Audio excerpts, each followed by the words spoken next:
Welcome back to Listen to Your Heart. I'm Jerry. And I'm Jerry's heart. Today's topic, Repatha, Evolocumab.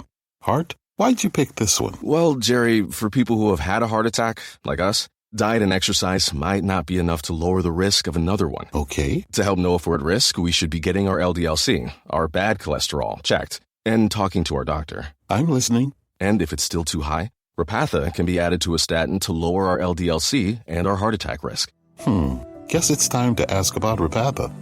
Do not take Repatha if you're allergic to it. Serious allergic reactions can occur. Get medical help right away if you have trouble breathing or swallowing, swelling of the face, lips, tongue, throat, or arms. Common side effects include runny nose, sore throat, common cold symptoms, flu or flu-like symptoms, back pain, high blood sugar, and redness, pain, or bruising at the injection site. Listen to your heart. Ask your doctor about Repatha. Learn more at repatha.com or call 1-844-REPATHA.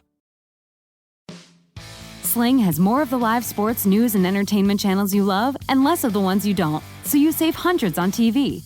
And with rewards on Sling, you could win up to $10,000 in cash and other prizes just for watching 30 minutes of TV. Customize your channel lineup or watch for free and get rewarded for doing it. Sling lets you do that. Visit sling.com to learn more and get started. Restrictions apply.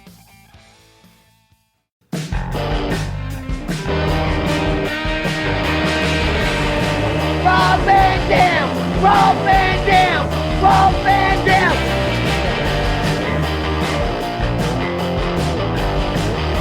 I'm Rob Van Dam. The whole show. Oh, hey. Guess what? It's a Thursday night. That means it's trash night. That means it's RVD TV. It's one of a kind with RVD, and we are live. I'm Dominic D'Angelo of several wrestling outlets, but I'm happy to be here with none other than Mr. Rob Van Dam. He is a rage baiter. Are you a rage baiter, Rob? A master what? No, A master of what? Exactly. Well, happy trash night, Rob. That is a new term for me. Rage baiter Rob Van Dam. Yeah, no, I noticed. I was like, wow, I'm on the thumbnails of these people's video talking about me, and then it was us. It was like we were like two out of the 4 or 5 that I saw. But anyway, special show I'm looking forward to because I got a good friend that was recommended and requested by the fans, by the way, last week. So that's really cool. But first, I just want to say something real quick. Not planning on doing a third show on the subject, but it is really hot still, and everyone else is catching up, and most people are doing like their 15th podcast on the same episode subject. So anyway, I just want to say it's been like a week and a half since I posted. So far, I got Roger's back. Looking forward to talking on the podcast. I said on my podcast immediately, first thing I said was that basic thinkers were going to think that I'm saying I'm on Roger's side, which I'm not on Roger's side that they created in their imagination to some conflict that doesn't exist. Between who and who, don't know, but I just knew. And so like, I think you probably going to be misunderstood again, but I'm just taking a second swing at that particular point because the video you sent me, I saw Stevie and his buddy Jamie both saying that they watched the video as basic thinkers. And all I was saying was that the basic thinkers are going to think, how can I wish Stu the best if I'm picking Roger's side? Because I think that's how they think. And if that's what Stevie and Jamie are telling me that they did, then I'm really surprised because I would think that they're a level above that. And Stevie's own response was a direct contrast to that. So I don't think that's what he meant. I don't think anybody knows what I meant. I'm okay with that. I could have led with, hey, Raja should have done it earlier, and he took it too far. But I'm going to explain his side for part of this. I could have worded it that way. I don't feel like I owe it to anybody to word it that way. And if the super sensitive culture can't handle an opinion that's different from theirs, then that's not something that I'm interested in giving into anyway. If I am wrong, which it's an opinion, what did I do? What are my actions? Oh yeah, nothing. I didn't do anything. Oh yeah, remember I held that family on that home invasion and raped their dog. Oh no, I didn't do that. Remember I robbed that lady at the ATM. Oh no, I didn't do that. What did I do? Nothing. I gave my opinion, and I learned that there's a lot of toxicity within the wrestling community online. But I was surprised at how much, like, I assumed that they probably live in this toxicity. It's their normal life to have this negativity and stuff. They get energy off of hurling insults at people that can't reach them. That, or in other words, they're cyber bullies. You know, in real life, a bully will pick someone weaker physically. On the cybernet, anybody that can't see them because there's no consequences, and you know, that's like a whole new thing. And there's been plenty enough celebrities and normal people alike to talk about the keyboard warriors. So that's not what I want to talk about. But I do, just for the people that do like listening to my show, you know, that do like hearing advice or whatever, I'm holding a mirror up, and they can't see they cannot see themselves. And by they, I do mean the simple-minded, because they can only fit one thing in their brain at a time.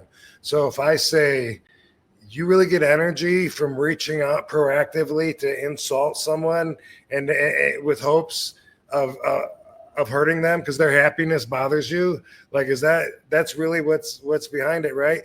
They can't hear that without saying, well, to me, it's shitty being behind an attempted murderer. And so automatically they're just thinking about their next thing. And by the way, the attempted murderer, they're stuck on, they're in love with the words. People that are on this argument that have taken so passionately and sensitively to it, to something that I totally don't care as much as you do about it. If you bothered writing to me to try to bring me down or try to hurt me. And I get it. People don't think they're bullying if they're reaching out to someone that's of higher stature in life than them. And you're right, because you're not really going to hurt us. But your intentions, like your biggest hope, is to try to hurt, try to cause some pain, try to lower the enjoyment of life, right? I mean, it's the mirror. Like, look at it. Isn't that why you do that? Because, like, I know some of these people, and I always say, these are my examples that I'm thinking of when I talk about basic thinkers. I know a guy that responds to every presidential post with, why don't you kill yourself and make the world a better place? And you know, for those of you that do listen to my podcast, you know that I'm always about putting positive energy out in there. I mean, that's what you're putting out in the universe. That's what you're surrounding yourself with. So that's what you're going to live with. And so anyway, obviously, I wouldn't recommend anybody to get stuck, I guess, into that. I don't know if it's a social groove, maybe, where you don't notice. But when you think about it, like, that's all I know about these people that have written me hate. That's all I know about them. Like, I don't know, like, well, I should listen to that guy. He's a good father, you know. And no, all I know about them is that they spew insults and they get energy from it. And so I'm not going to think too highly of those people. And I know they don't care. But for everybody else, I'm just holding a mirror up. I think it'd be a productive thing to do. In the meantime, no, you're definitely not gonna hurt anybody's feelings. It's real easy for me to just shut you out, and then I don't have the toxicity. But just when you open your mouth and you exude, like that's negative energy. It's toxicity that people can get like wrapped up in. You know, I've had some supporters contacting me saying, dude, you know, you got heat. Maybe you should explain something. I'm like, dude, they're not people of substance. Like, you don't expect me to believe that somebody that's like, dude, I grew up watching you. You've been my favorite wrestler for 30 years. Now you say you got someone's back for so far and you're going to explain their side and you want to talk about it? Fuck that. You're the devil. Like, of course it's not that. In fact, these are the same people that they're in love with the word attempted murder. Wait, you backing an attempted murderer? Like, they got it in their head so much that they're not even looking at the real case. And I wonder how many of those people were surprised when they saw Stu smiling and his face wasn't caved in. Like, do you remember Arse's face? Did you ever read the comic book or see the series on the comic book? Arse's face is the character, and he tried to kill himself, shot himself in the face, and so he had like a caved in face. Oh, no, Preacher. Oh, I know Preacher. Okay, yeah. Fans know what I'm talking about. I think a lot of people expected Stu to look like Arse's face when he was done with this, and a lot of their feelings were based on that. And so in their mind, they said, wait, killing's wrong. That was an attempted murder. I saw an attempted murder. I don't really think that Raja wanted to kill him, and I don't care if I get heat for that. By the way, if I'm wrong, I don't mind being wrong either. In the words of the great Nick Patrick, I've been wrong before. I don't know why everyone there thinks that if you're wrong. I read one comment that said, sorry, Rob, I got to disagree with you. You don't owe me an apology. It's okay to disagree with me, and it's okay if I disagree with you. I don't know where that got lost in the translation between this crazy bully society. And really, it's a small percentage of the actual even internet fans that will go through the trouble of actually going through and feeling brave on the keyboard. You know, it's not at all a part of real life. That's why I say it's real easy to shut it off. But one point I want to make, I suspect some of these same people that are writing saying, oh, you're a piece of shit. You back someone that almost murdered, that attempted murder, whatever. Guess what they were, same people I think were posting a few months ago. Free Luigi for what? Murdering somebody. Oh, but that's okay. The CEO was a piece of shit, says you. He was a father, husband, a real guy. And he didn't attempt to murder him. He shot him and he murdered him and he killed him. And he was the biggest baby face with this culture of fuck it. Let's all, this mob mentality of it's our opinion or nothing.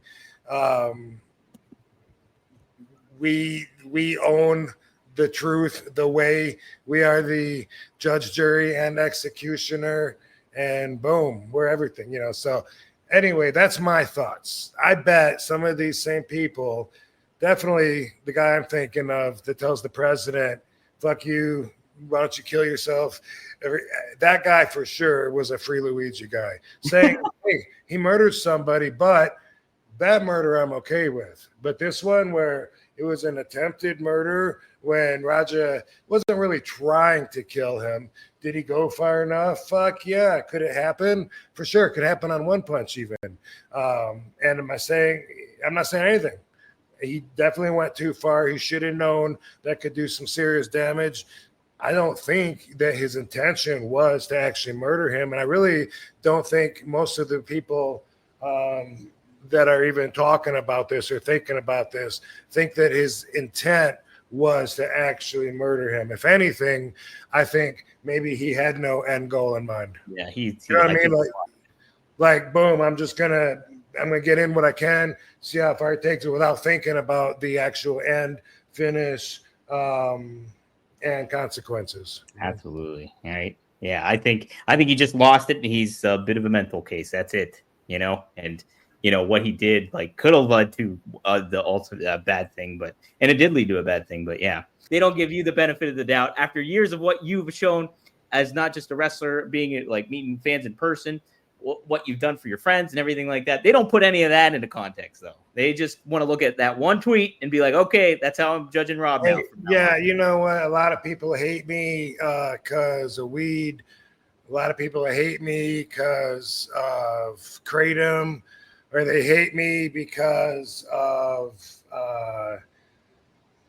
polygamist values, because of Katie, because of not liking death matches, whatever, I don't mind. I can take it. But if you're here just to throw insults and negative energy into the chat room, Dom's gonna probably kick you out if he sees you, because as I've said, I really don't have that kind of hate that you might normally have in my life. So it's easier to just brush you out and then go on about my day. That's it. We could spike them on out of here. But hey, speaking of Spike, boom, our guest today, ECW hardcore legend Spike Dudley. Bring him on. Spike, what's up, man? Nah, too much. How you doing? Good. Thanks for joining us today, brother. I think I got a little bit of the redness out, but I think I improved it a little bit. I think so. I'm not a techno guy. I was bright red, Right. Ask Stevie Richards' co-host. He thinks we're not techno guys either. Yeah. So. But Rob, you're dealing with a public. This is what I like. This is why I don't miss any of this crap. If you're out there on the internet in any way, it doesn't matter. You're going to have the haters, not to quote Taylor Swift, but it's true. No matter what, anybody that's on a public forum, there's going to be some assholes that are going to sit there and say crap. And yeah, no, that's for sure. And that everybody that's famous has to deal with that. And Katie and I both are very open about putting everything out there and being very transparent. So of course we expect it. It doesn't hurt us. Right. This thing recently with everyone being so angry over the Raja incident has nothing to do with them. But I guess maybe they don't want the wrestling world that they love to be something different than they want to imagine that it really is. They don't want it to be. They don't want the world to be a place where stuff like that can happen, right? And that's also part of the problem of no more kayfabe. Everything's out in the open. It used to all be secret. When you had an issue with somebody, you dealt with it in a locker room. And I don't know how much you told the story of a certain short wrestler in ECW. You had an issue with him, you dealt with it in the locker room. You don't go out. And I get it. The guy that got beat up probably was not a very good worker, and the guy that was beating him up was not a worker at all. He was a shoot fighter. Mm-hmm. Yeah. It was a stupid combination in front of 75 people? It wasn't a lot. What was the point? It doesn't make any sense to me, but I don't want to get involved with all that stuff. But I was thinking about it. I was like, man, whenever we had an issue, it was always dealt with in the locker room. Nobody ever took liberties in the ring. Right. Right. Well, except that's why I mentioned the Bob Holly incident, because that's what I think of. And that was. And actually, here's another one. I mean, here's the thing. I think that definitely as soon as he got hit with the can and people are like, oh, it wasn't even a real can, it was a prop can. None of that matters. I don't know if they know, but man, you're in the dressing room, someone you don't even know comes up, even with a sponge in their hand. If they crack you on top of the head and you don't know them, you're being tested. Right. And if you don't punch them right then or do something, you're telling everybody in there, I'm a pussy, fuck with me, right? I didn't get that whole thing. Was that I saw 5 minutes? Yeah. I don't want to get into all this. The mass transit incident was way better than this. So let's leave it at that.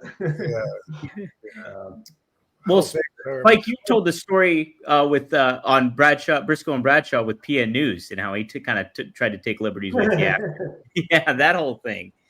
Did you hear about that, Rob? I don't think You so. remember when they brought him in? When he was in ECW? Mm-hmm. Yeah, so remember Paul would bring in big guys, for me to kick him in the nuts and put him over. Oh yeah. So and he had Heath stealing. Didn't he steal something out of the dressing room?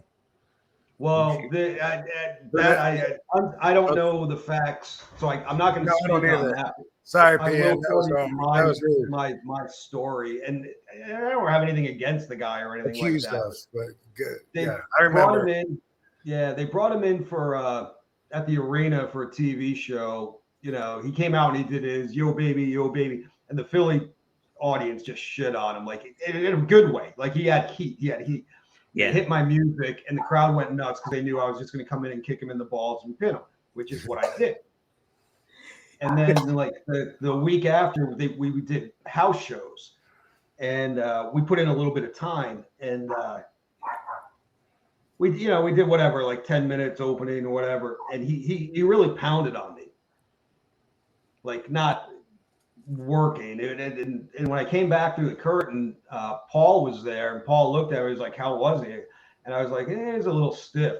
And I think for me to say that somebody was stiff, especially at that time, he was like, "Yeah, that's fucked up," because I never complained about anything. You know what I mean? So the next night, Paul put him in there with Balls, and he pulled Balls aside and gave him the green light with a chair, and it was like, "Go for it." And Balls, and I don't think Paul even told him anything about me. It was just Paul knew what was going to happen. Yeah. So Paul put the chair over his head in the hole, and those were those stiff metal chairs. He put it through his head and collapsed his nose. And that was the last time we saw PN News.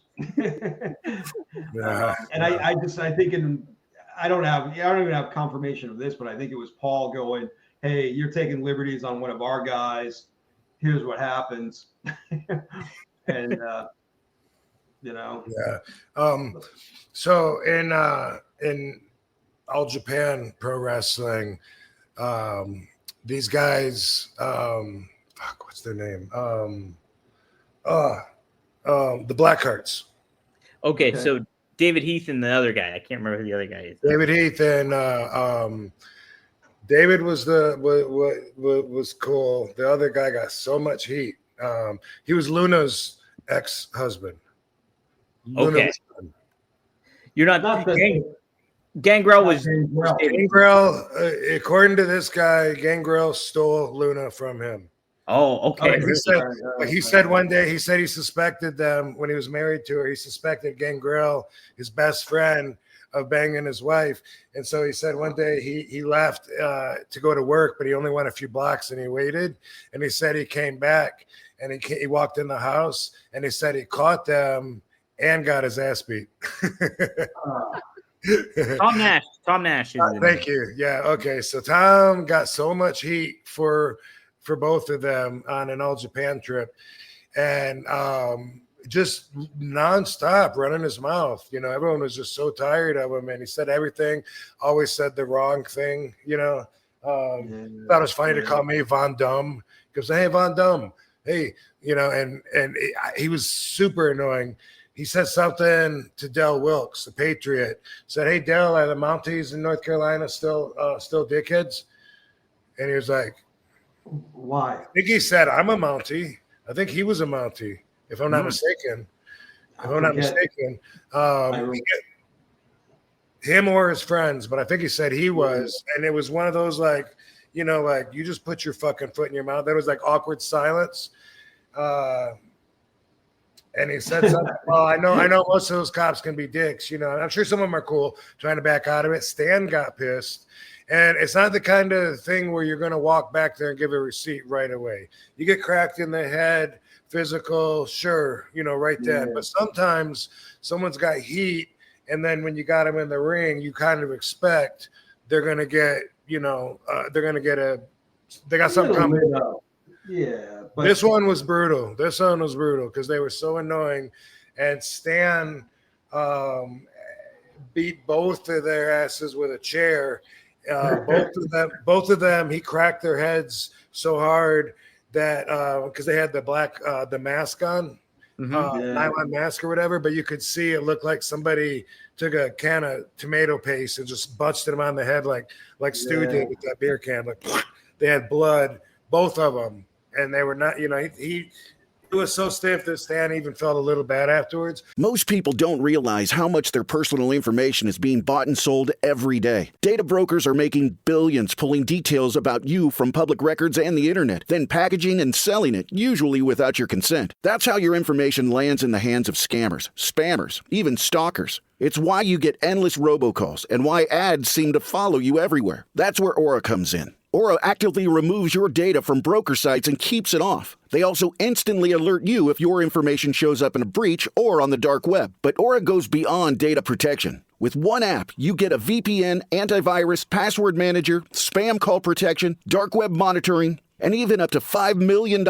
in identity theft insurance. All backed by 24/7 US-based fraud support. Other companies might just sell credit monitoring or just a VPN. Aura gives you all of it together at the same price competitors charge for just one service. Start your free trial today at aura.com/secure. Protect yourself now at aura.com/secure. If you're sleeping hot and sweaty, it's impossible to get a good night's rest. And if your solutions are blasting the AC high all summer and doing constant pillow flips, you've got to check out Coop Sleep Goods. Coop combines advanced cooling technology and personalized comfort to create pillows that help hot sleepers stay sweat-free all summer. The fabrics are breathable and cool to the touch, so you feel an instant chill the moment you lay down. Designed for 50% more breathability, the innovative fill helps you sleep cooler and more comfortably. They also have Tencel sheets that are naturally cooling, lightweight, and feel buttery soft on your skin. If it's not your coolest sleep ever, return it with no questions asked during their 100-night Sleep Better Guarantee. And right now, you can get 20% off your first order. Visit coopsleepgoods.com/comedy to redeem your offer. That's COOP, sleepgoods.com/comedy. Confronting high credit card debt can feel scary. But the good news is, if you owe $10,000 or more in credit card debt, financial relief options are now available. National Debt Relief is currently offering debt relief designed to reduce what you owe, fast-tracking your way to being debt-free. If you qualify for debt relief, you may be able to pay back significantly less than what you owe and save thousands of dollars. Imagine only paying one low monthly program payment you can afford and saving money as you become debt-free. National Debt Relief has already helped bring debt relief to over 550,000 U.S. consumers, earning thousands of five-star reviews and an A+ rating with the Better Business Bureau. You're stronger than your credit card debt. Take the first step and visit nationaldebtrelief.com to see what debt relief you qualify for. That's nationaldebtrelief.com. But that's an example of where, like, sometimes I am used to seeing sometimes it's going to get settled in the ring if it's lined up already, and that's, and it's not appropriate or it doesn't happen before, then it's not like you're going to let it go. I mean, let's say for some reason two guys are going to fight. They don't get a chance or whatever, but they're working each other tonight. They're not going to probably just forget about it and have a professional match until they get a chance to fight in the back, Guys, enter the room dick first. Big Dick Dudley dick first. Blue Chew isn't just a tablet, it's a cheat code for your crotch. Stronger, harder, longer lasting, like someone gave your downstairs a pep talk and a gym membership. Blue Chew is the original brand offering chewable tablets for better sex. Guys, this isn't about performance, this is about legacy or third legacy. Give our group chat something to talk about. When you lay it down, they're talking about how it gets up. Nothing makes you more of a legend than a little Blue Chew. Discover your options at BlueChew.com. And we got a special deal for our listeners. As always, get your first month of Blue Chew free. FREE. Just use promo code RVD at checkout and pay $5 for shipping. That's it. Join Blue Chew's mission to upgrade humanity one thrust at a time. Head to BlueChew.com for details and safety info. And big thanks to Blue Chew for sponsoring One of a Kind with RVD. Right. And when you bring up that Bob Holly thing, I think I blame The Office because they egged that on. Like putting Bob against Renee in the opening match, like after an overnight. That was overseas, wasn't it? It was in like England or something. I don't remember that, but it was a tag match with Suzuki and maybe Charles Haas, maybe. maybe? No. That I totally remember that because we were all sitting at the curtain waiting what was happening. But because we flew overseas to like England, and on the ride over, it was like everybody was talking about it, stirring it up. And then Johnny Ace, he books the match, Bob Holly against Renee, and the opener was 1-on-1. And I remember, crystal clear. Bob walks up to him and he's just like, "You better fight back," and then just starts pounding on him. And Renee, man, he was a green kid. He didn't know what to do. You know what I mean? He took a few punches and he ran away. I mean, he literally ran down the curtain to get away. But that was cool. Do you know what happened when he went through the curtain and Bob came through, waffled him one more time, and then put a boot to the back of and then who said, "Okay, enough"? Who said that? Yeah. That's what we're trying to figure out. Who pulled him off? I don't remember. Yeah, I can't say. That was the unknown mystery last time. It came up last week, and so I was just wondering. Probably Johnny or someone. You know what I mean? It was probably one of the agents. We heard it was either Rob, Kurt Angle, or Big Show. Those were the three that we heard. We were. It wouldn't have been Joe. I don't know, but one thing I do know, like I think that I did do it, but I'm not sure. You could, you very well could. Yeah, it could very. It seems like I would. It's the right thing to do at that moment. But also, something worth mentioning is Bob was done anyway. He went boom, and then I think that I was like saying, "Whoa, enough," and he was already like. Either way, whoever it was, he was already like his energy was already changing. He was done. So I don't want it to sound like he was like Raja pummeling him till someone pulled off until he died. Like right? And it's one thing to take a couple of shots. That was over like what a rental car fee, parking ticket. It wasn't like he didn't fuck his wife or anything like that. It was a couple of bucks, and definitely the wrong thing to do, but it doesn't deserve to have your face destroyed, But I don't know if you ever noticed, but sometimes Bob seems to be angry.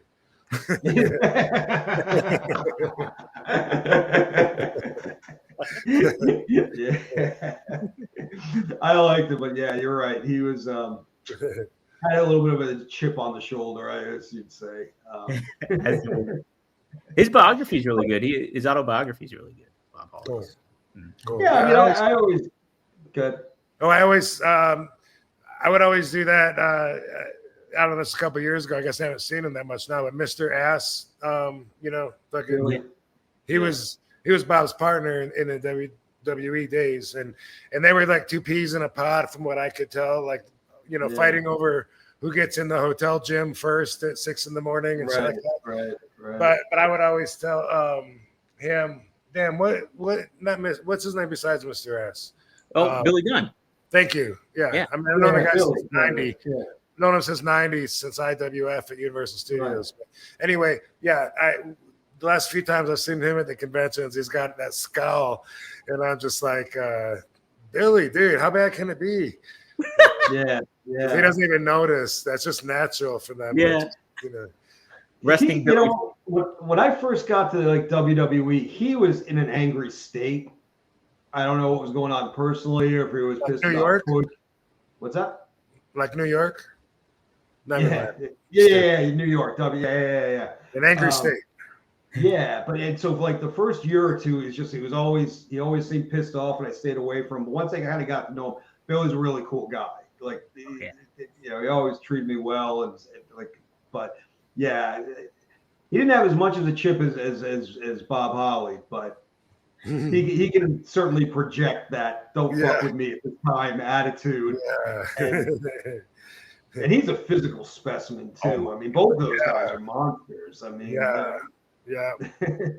I always talk about that. Like Billy's like pushing 60, right? And he's still jacked. He's in the best shape out of him. I mean, next to Brian Cage, I think he's got the next. I don't even know who else there, but he's amazing. He's fucking amazing and inspirational. Absolutely. Yeah, definitely. A hell of an athlete. If you want to get bad, it's possible. That's it. We do got some super chats. Maddie, who's a regular here. Thank you, Maddie. He's got the Australian $2. He says, Spike, memories of working with Bam Bam and Mike Awesome. I know you talked about this a couple of times, both with Chris Van Vliet and Briscoe Bradshaw, but you said how much you liked working with both those guys, right? Yeah, well, Bam Bam taught me a lot. Mm-hmm. He was kind of like my first program with ECW, so my first real program. And he taught me how to work as a little guy and a big guy. And obviously, he put me over with the throw and all that stuff. So that put me on the map. Yeah, and he was fun. And Mike Awesome was just, Rob, when we saw each other, we're telling stories. How huge that guy was, how athletic he was. Like, for a guy that size, his balance, his coordination, his strength was just off the charts. And it was really fun working with him at ECW because he could do so much with me. Like, and I think, Rob, you might have been out with a knee thing when we had that program. I don't know if you were there. Like, were you? I don't know if you were. My ankle, actually. Yeah. The ankle, yeah. Rhino broke my ankle. Yeah, but like he used to do things like throw me on it over his shoulder and then walk backwards, literally to the top rope. Yeah, I love that. And then power bomb me off, and it's like you're terrified. Like, please don't trip, don't fall, don't stumble. But he always took care of me. He was a lot of fun because I was the epitome of the big guy, little guy thing. Sure. And he always took care of me. I mean, he always. The one thing about, I can take the bumps, but because I was so small, guys could always place me perfectly. But you know what I mean? Like, they never dropped me on my head as an accident because they couldn't carry me. You know, it was like 140 pounds. It was easy to throw, you know? So they were both were really fun to work with. I learned so much from Bam Bam. And he was also the lightest guy I ever worked with. Like, I never felt a thing with him. Right. Yeah, and Rob, I gotta say, you were probably the stiffest guy I worked with, in a good way. You could take it too, but did I ever tell you? I was just thinking, me and Bam Bam weren't snug with each other. He wasn't. Yeah, he definitely did. It was both. Well, when you did that dive on him, like into the 14th row, that was amazing. Hi, Katie. How you doing? What's up, Katie? Hey. How's it going? Good. Good. But Rob, you'll appreciate that. I don't know if you remember, we worked. There's ECW, and it was like the 4-day loops, and I had you every night. And it was just like, like after the third night, I was like, shit. And then the fourth night, are you fucking kidding me? And but we were in like Hampton, New Hampshire, Hampton Beach, and before the show, believe it or not, we were in a car. Smizzing. And all of a sudden the cop knocks on the door. I don't know if you remember this. And it was like you, me, Guido, maybe Sab. I forget who was there, but I know the three of us were there. Yeah. God, we rolls down the window. There's like the smoke and all that stuff. Yeah. What are you guys doing? It's like, well, we're just waiting for the show. And it's what's under your leg? And I had a bottle I was spitting. I was dipping. And I was like, that's just my spitter. And he's like, well, what's in your other leg? And I had a second bottle of spit.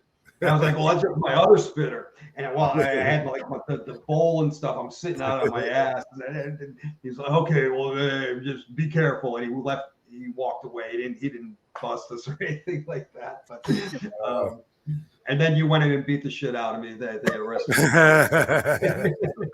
No, I did. I'll be honest. I enjoyed working with you. I like the physicality. They were very physical, those matches. Yeah. Oh yeah. It was cool. In fact, I remember. I don't know if you remember this. We did like a TV show with WWE when we got there, and you were like apologizing to me because they wanted a squash match.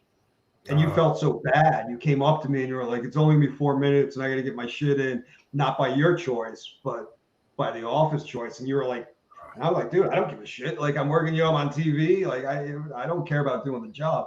But you were so humble. Like, dude, I know we can tear it up and all that, but it's WWE. They want to squash. And you felt so bad when we were going over it. And I was like, dude, it's okay. It's okay. You can certainly squash Spike Dudley. It's not a problem. Yeah, when we had time, though, we used to have the crowds hooked. I remember that. Yeah, we had some fun. It was fun. Lots of crowds in the crowd. Yeah. Good. I was just going to say, I told you this when I saw you recently in we were in New York, right? Or Boston. Yeah, Boston. In Boston. Never seen Dom drink. That's right. But one of my favorite Spike Dudley moments was when Paul held a meeting, and I think this was the same meeting that, like, he told me and Sabu, I'm gonna call a meeting. I'm gonna say everyone needs to be there, but you two don't need to be there. So then we're not there, and so that people, you know, that we already have heat with, that we've been working with, busting up, like the Eliminators and Dudley's like, what the fuck? Where's Sabu and Van Dam? And we come in a few minutes, you know, later on, smelling like smoke and stuff. Like, you guys are still doing it? You still having this meeting? But at the Greyhound track, right? In Boston. That's where it was. Yeah. That was in Boston too, right? Yeah. But he's telling a speech, trying to get the morale up with the boys, because I don't know what they're complaining about. Who knows? There's some tension. Some of the guys that have been there for a while, we're not getting the push as like we're getting the TV.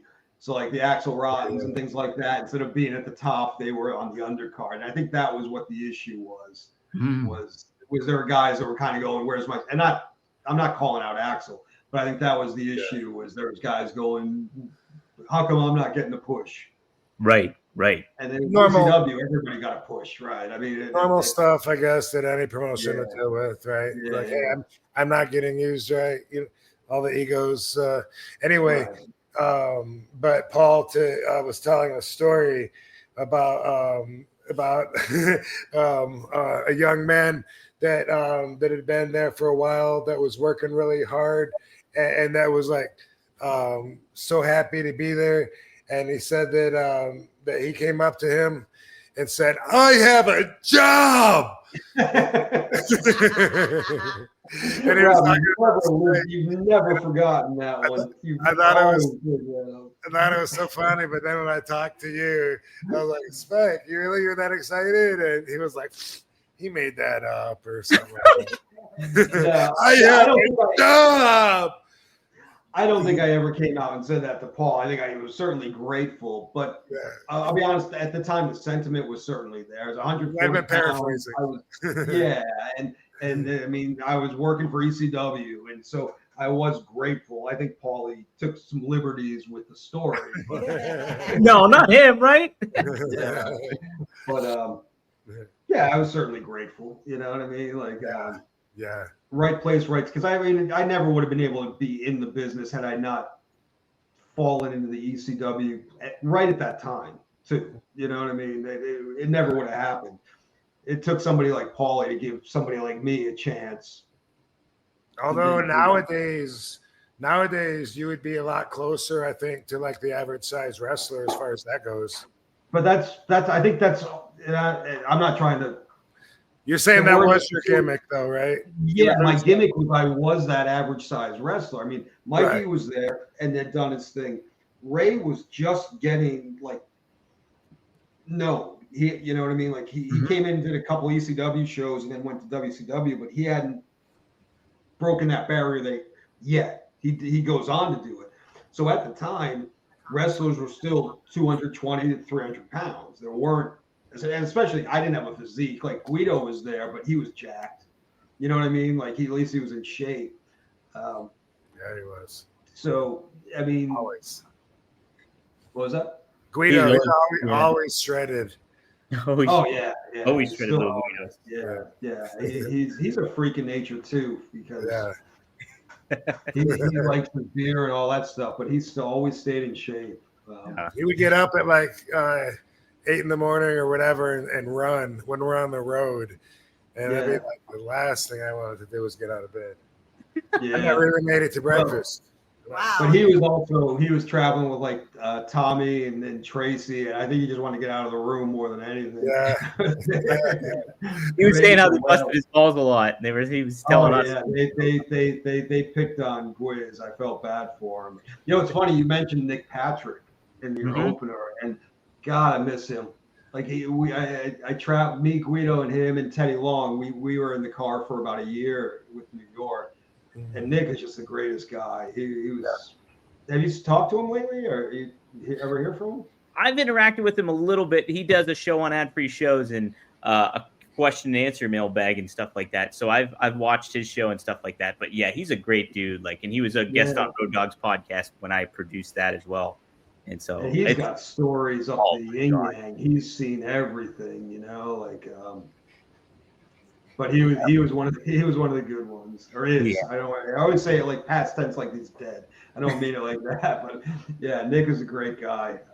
Yeah, you know, it was me and Booker and Nick, and then it's sometimes Teddy Long that would ride, but mostly the three of us. And then there wasn't Nick anymore. I don't remember if they let him go or if it was just switched to Raw and SmackDown or something. Yeah, like that would happen too.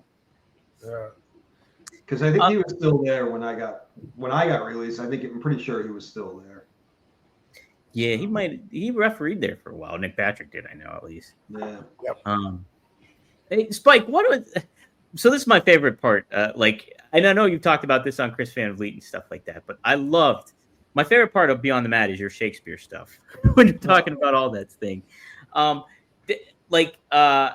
Did you? How much? I think it's wrestling and Shakespeare correlate with one another so greatly. I think. What do you think a wrestler could learn from Shakespeare in a lot of that maybe some wrestlers haven't? Just telling a story. Mm-hmm. You know what I mean? Especially if you're going to get into a program with someone, how to interlayer back and forth, good guy, bad guy, the end story. I mean, it's just storytelling. It's all. I mean, Shakespeare is great at storytelling. Pro wrestling is basically storytelling with a real physical side to it. What the hell is that? This is lovely. Wow. They got two of them. Yeah. Mm-hmm. You want to be on TV? Oh no, Barbie doesn't. Barbie too? No Barbie this time. Yeah, no, I thought. Yeah, my cats would eat that thing. Yeah, she got jumped by cats a few weeks ago. Cats are aggressive. Yeah, they'll kill anything. They're nuts. Cats are nuts. Yeah, no, I thought that was my favorite part of the whole documentary was that part with you bleeding and talking about Shakespeare. Yeah, I misquoted it, but that's all right. Did you? Yeah, it's I shall, I do. I forgot what I said, but you said that I shall, I do is what you said with the false stat that it was. I know I'm off by a word or two. It was a misquote. But you were a teacher, right? No, that's a myth. That's another one of those wrestling. Well, didn't it come from that documentary? Uh-huh. Yeah, but when I got out of school, I was a third grade teacher's aide, which meant I did like lunch and recess with a whistle for kids. I was never a lot of them learned from you. Yeah, but I mean, that was just like a job. I was never an official teacher. Yeah, I got a job. I have a job. I have a job. Yeah, that's been a little over exaggerated. Right on. Spike, you also talked about with Briscoe Bradshaw too, and we mentioned Tommy Rich and how you learned psychology from Tommy Rich. What like key aspects did you take away from like writing with and learning from him? Well, with Tommy, what was great, it was the first time it happened, was they just put Tommy with Tracy and Guido, that final FBI version. And I'd only been there a few months, and I did some match with him, and I come out with my retarded stomping around, and I get in the ring and I'm stomping around, and they bail out of the ring. Yeah. And I was like, this guy's crazy. He's crazy. What's going on?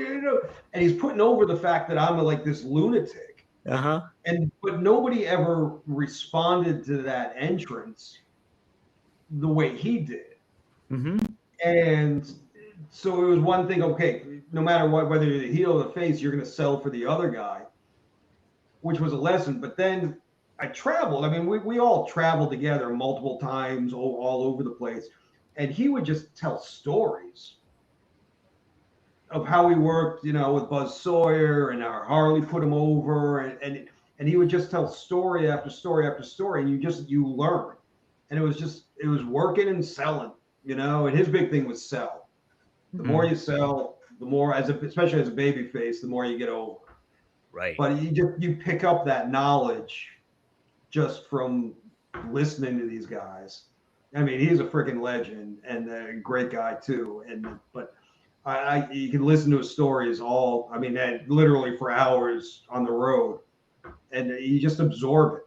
So, and Tracy too. Although Tracy was another guy who was a stiff son of a bitch. I love Tracy. I absolutely love him. But he gave me like 4 real good black eyes in ECW, just being goofy, you know, like just he'd catch me with like a knee to the eye, like a shoot knee, boom, and my eye would blow up. And so sorry, Spike, I didn't mean that. Two things that Tracy used to say to me all the time after I worked him the first time at an indie show, like for the rest of our lives, he would always say 2 things. One of them was, You changed, right? I've been in easier street fights. And the other thing when we talk about, hey, remember that time we worked together, whatever, he would say, you took me within an inch of my life. Right. You did. I swear, it took me within an inch of my life, man. I've been in easier street fights. Totally. I told her. I forgot he had something for me like that, like beat me to my death or something like that. But yeah, he was really cool. He was really cool. Great dude. Fun to hang out with. And certainly someone you want. I said that to everyone. You changed, man. Did that come from a pizza promo? You changed, or I don't even know where that came from. I don't know where that came up from. But it's funny. If you saw that clip, I told the test story. And the whole time that he was beating me up, I was quoting Tracy Smothers, like, hey, man, why are you so stiff? You've changed. What's your deal, man? What's going on? I was talking my Tracy Smothers voice while he was beating me up. So, yeah. That's fantastic. I mess around into that guy. Yeah, I met him before I knew you from Wildcat Sports. Tracy Smothers? Yeah, he used to wrestle in New Orleans a lot. I was a student there. That's crazy. One of the ones that said Rob's a good guy. Yeah. Yeah. Came in with a good reputation. Be half to death.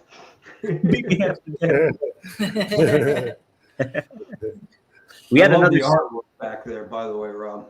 I know with Sabu. That's awesome. We should have loved the artist. We had a little post-it note on the table for a long time. Someone gave that to us in New Orleans. Oh wow! Yeah.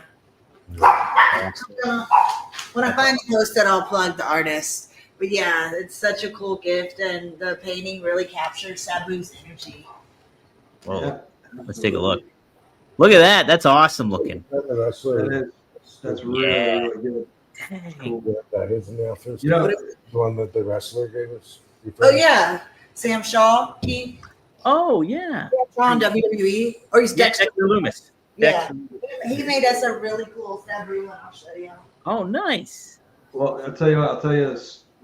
It's a Rob Sabu story. I'm sure you don't even remember it, Rob, but when Sabu was doing his run with Taz, I was a Green Pea. I'd only been there a few months. And, they teased it. They never touched each other for like 6 months. Right.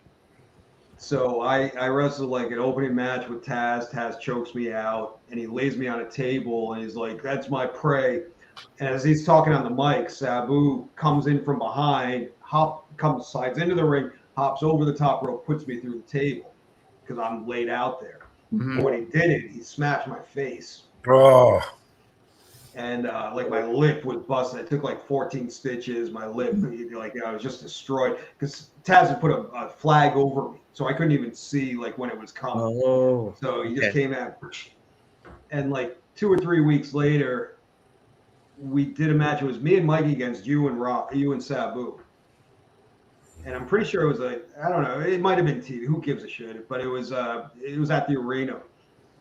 And Sabu came up to me. He's like, Spike, you're gonna put me through a table tonight. I was like, what? What are you talking about? I put you through it. Yeah, I fucked you up, so you get to put me through a table tonight.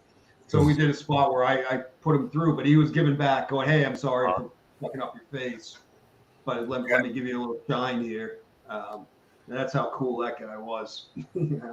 Yeah. Gotcha. See.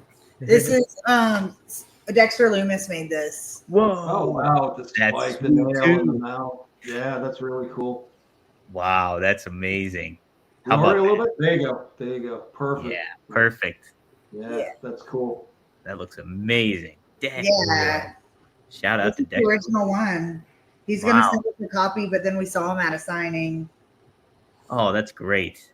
Yeah. Couple more super chats here. Alex, thanks for the $2. My middle name. Oh, is it? Yes, sir. My whole life. Wow, your whole life. Spike, any good memories or stories of Booker T?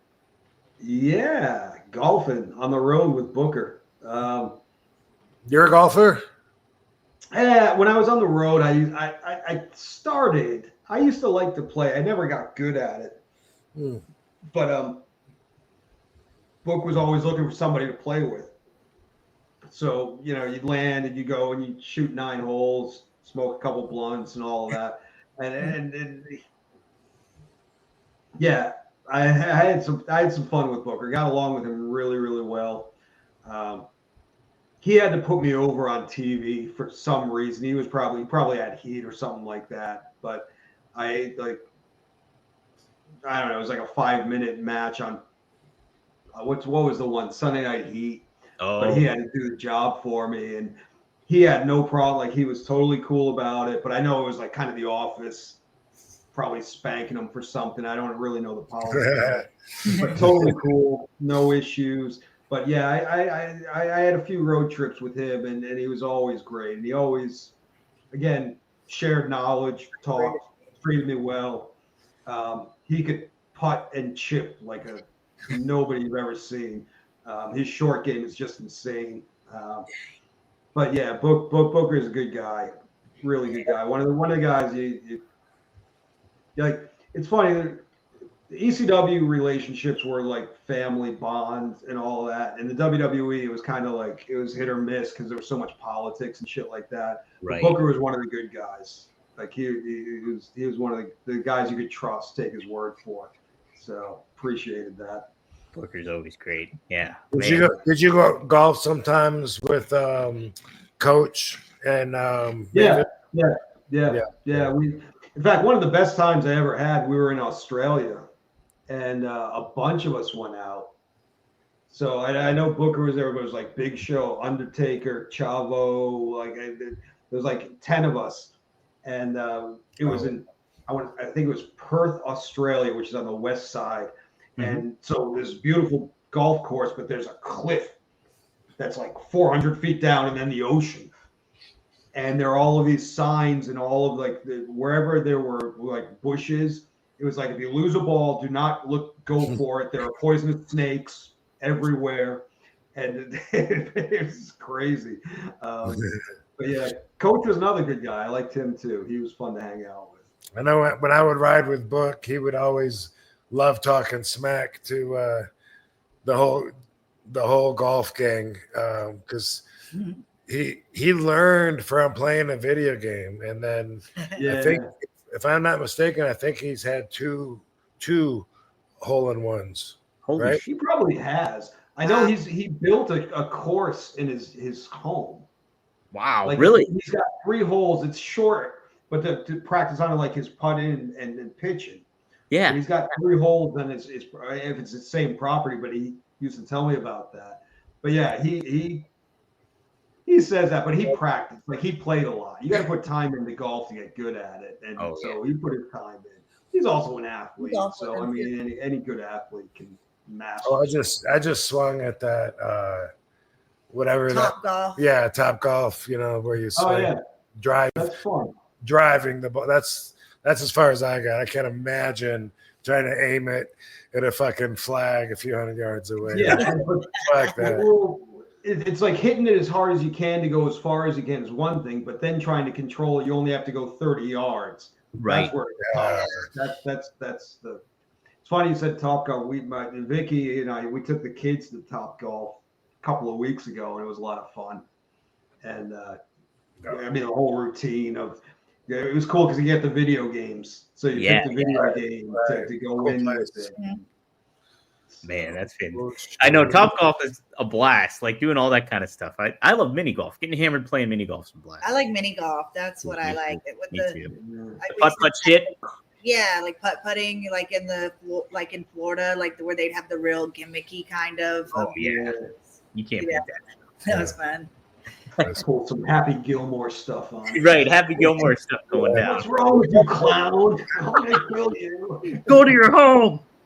There's probably some cool places here in Vegas. Yeah, there's a place called Swingers where it's putt-putting. Oh, nice. Yeah. Heck yeah. It'll be fun one day. Yeah. Hey, Spike, you said too, you obviously took English and stuff in college and you did some writing and stuff. Do you ever have aspirations to like write a book or do anything to that effect, creative wise?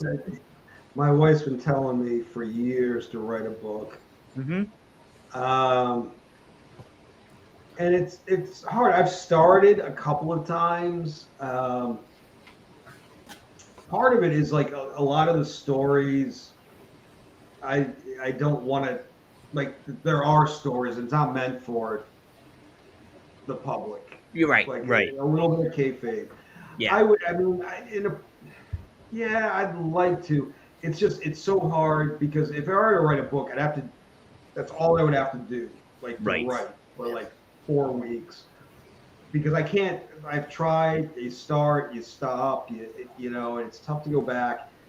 I mean, I guess somewhere in there, yeah, it'd be kind of cool to do it. I mean, everybody's got cool stories. Everybody's story is unique and everybody's stories are interesting. You know, like how you got there, what you did, and everybody's got their behind the scenes stories that are cool. I think any wrestler that's done anything in the business could write a book and it would be interesting. You know, if done well. Because everybody's stories are cool. I mean, you learn like I best friends with Guido, and I just. Like a year or two ago, I heard a podcast where he was talking about how he broke in. I think it was actually with Briscoe and Bradshaw. And Bradshaw. I listened to that one, and I didn't know anything about his background, like his first 2 years in the business, where they were shooting on him and doing all that stuff. They sent him to Japan. They didn't tell him it was a work, and they're like crazy stories. And I didn't know anything about that. And I traveled with him. I was in a car with him for 10 years. Wow. And it's like, wow. So everybody's got a story. Everybody's got multiple stories. Yeah. Little Guido used to always tell me that we worked each other years ago before I met him. And I never believed him. And but because I met him in ECW in 96. And he's telling me that we wrestled in 91 or 92 in Florida.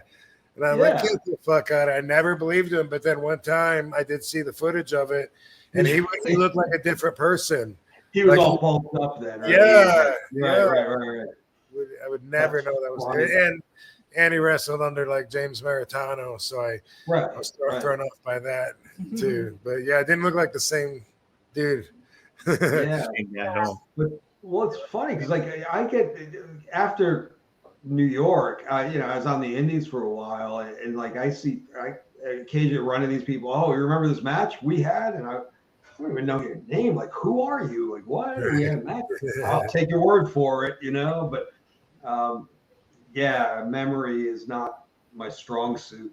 It gets like even to outer circles beyond that, where fans would be like, I don't know if you remember, but I gave you a ride to the cheesesteak place, and they, but whew, that's a tough one, bro. That's a tough one to recall. But they really feel like, there was a moment for them. Have a relationship with you. They're there to support you when you're in town because you know, because you go way back with them, you don't even know it. Right. That's it. Well, that was fun, especially in ECW. You go town to town, and there was always like that crew of fans that would take care of you. Yeah. And they were, you know. So many people told me, yeah, I gave you and Sabu a ride from the airport. I don't know if you remember me. Hey, how you doing? That's how right. Good to see you again. Yeah. But I remember we would go up to Michigan, and there was a family or something that we'd always like. It'd be like a barbecue at the place every time we went up there. I can't remember. Devon would know, but yeah. But there was always places like every town we went to on a regular basis, there would be a crew of fans that would take care of you. Yeah. Which is pretty cool, especially with ECW. It was very cool. Oh yeah. Yeah, you'd hear the stories about Owen Hart, and when he'd travel around and he'd have fans that he would just stay with to save money. Sure. Yeah. Isn't there stories about Mick? Mick did the same thing. Mick did the same thing too. Like Airbnb. Right. Early on Airbnb. Yeah. Yeah. That's one way to do it. That's it. Well, it is fascinating though. Like you get Janetti. Hitchhiking. We'll hitchhike with bands, like get them to take hitchhike booking to the next booking in another city. Oh, I can see that. Yeah. We didn't have to get a rental car or something. Yeah. But what I think is too fascinating, Spike, you were saying it, like everybody's got their own stories and stuff like that. But it's so neat too in wrestling how they all intertwine with one another. Like Rob has the story about, like, you know, obviously getting with Ted DiBiase, doing the boot kiss and stuff like that. And then didn't you do the Cauliflower Alley thing with Ted, and he like introduced you around with people? Yeah, well, that was before I was even in ECW. When they were doing the Beyond the Mat. Yeah, I'd been training for like a year or two, and Barry Blaustein came up and filmed it, and he was filming the kids at the school, you know, training. And he took a shine to me. And so he said, hey, let me bring you down to LA, to my place. I was in like the San Francisco Hayward area. So he flew me down, and I didn't know this was happening. We go there, and all of a sudden he introduced, hey, here's Ted DiBiase. Holy shit. Now I'm like a year into the business, and like, it never had a match, or I've had like 2 matches. And it's like, wow. And Barry brought like videos of a couple of my matches, and he shows them to Ted, and Ted was like all impressed. And we spent the day just hanging out. Ted's telling me stories and all of that. And then we went to the Cauliflower Alley, and he introduced me to, you know, like Stan Hansen and Luke Thez and all of those guys. But it's funny because I don't even think Ted, I ran into him a few years later. I don't think he even remembered it, to be honest with you. But it was a big moment for me. Yeah. I think that's such neat stuff too. Yeah. Like and even crossover, like you and Lou Thez, like who would imagine that connection ever happening, right? And it happens.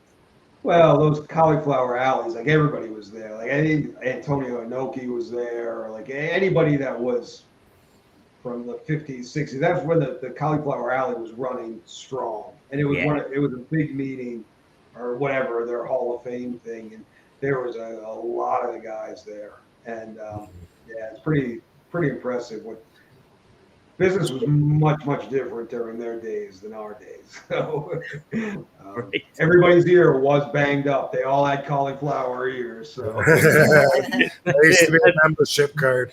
That was the membership card, right?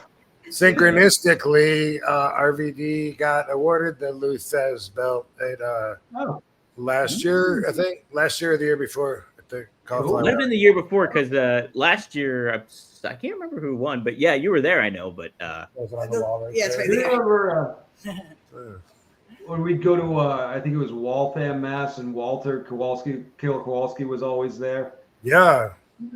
He'd do a little lesson in the ring beforehand. Yep. And he was really old at the time, and he was cool and stuff. But I'll never forget this. He was showing guys how to do something, like how to drop his knee.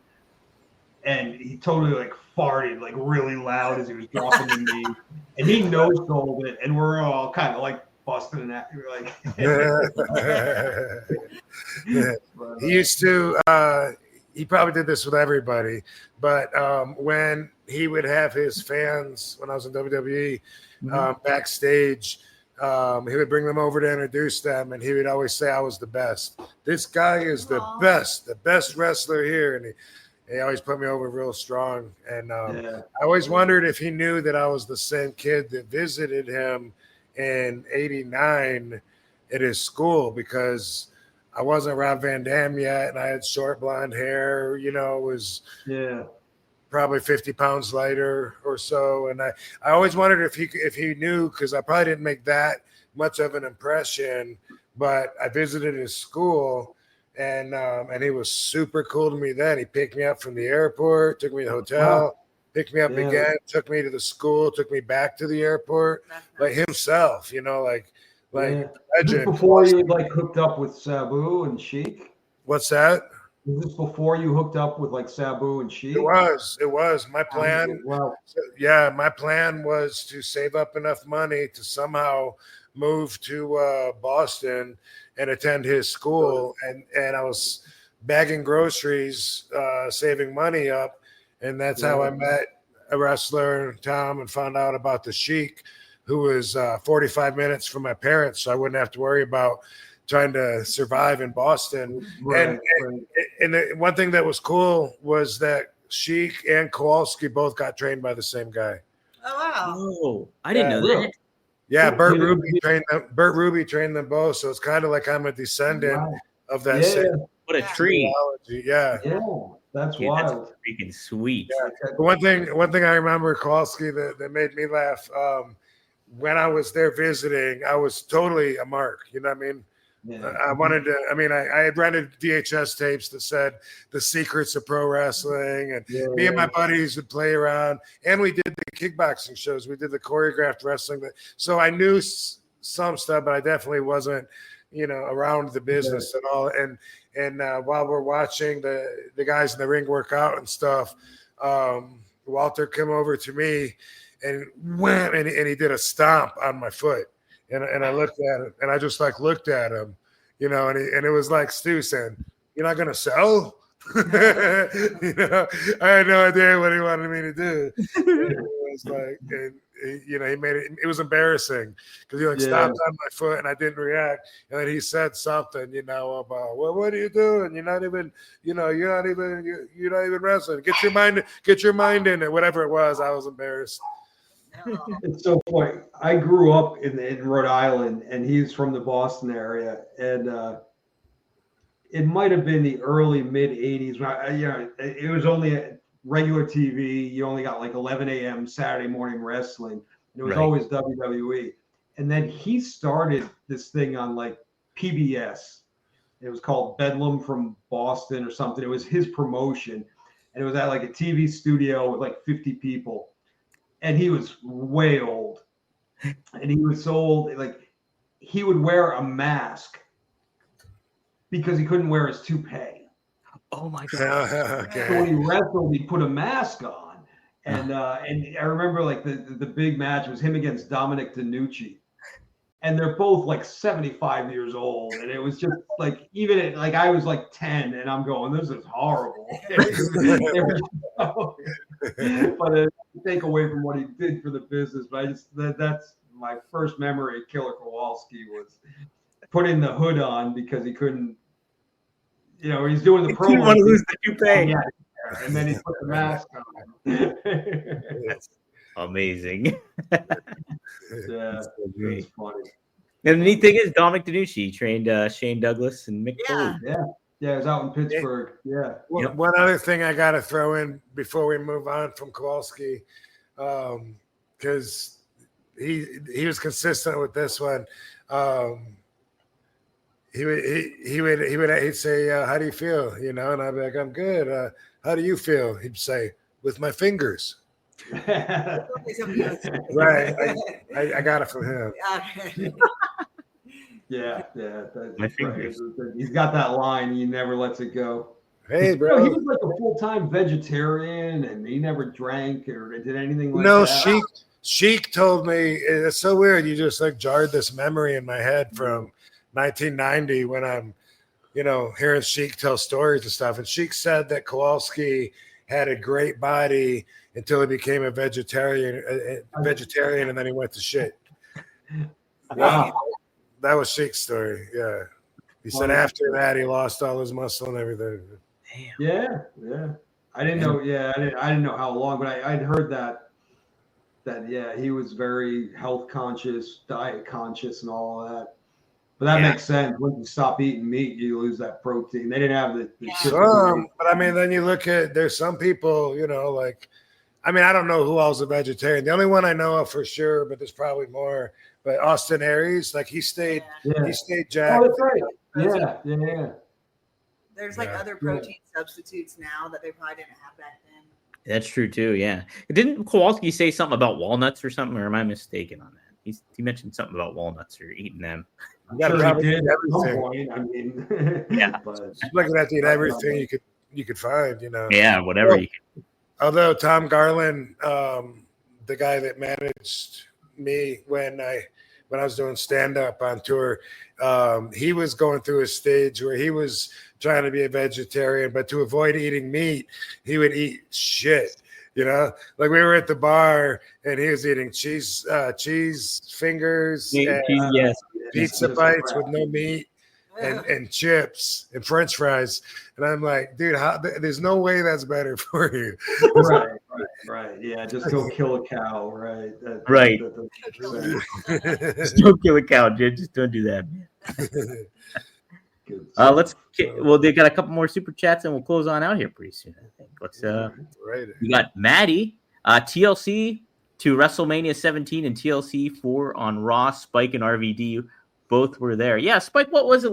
I mean, I remember as a fan watching and seeing like you show up, Rhino show up, and then who was the other person that was in it? Lita was there. Lita was the And what was that like for you, like getting into WrestleMania? And I knew you mentioned this on previous shows. Yeah, that. So I'd only been there. Like I got recruited. They gave me the call, Jim Ross, like 3 weeks before WrestleMania 17. Yeah. Like ECW folded. Mm-hmm. I worked the Indies for maybe a month, 3 weeks, a month, and all of a sudden I get a call from Jim Ross. Hey, do you want to come? Do you want to work for the WWF at the time? Yeah. So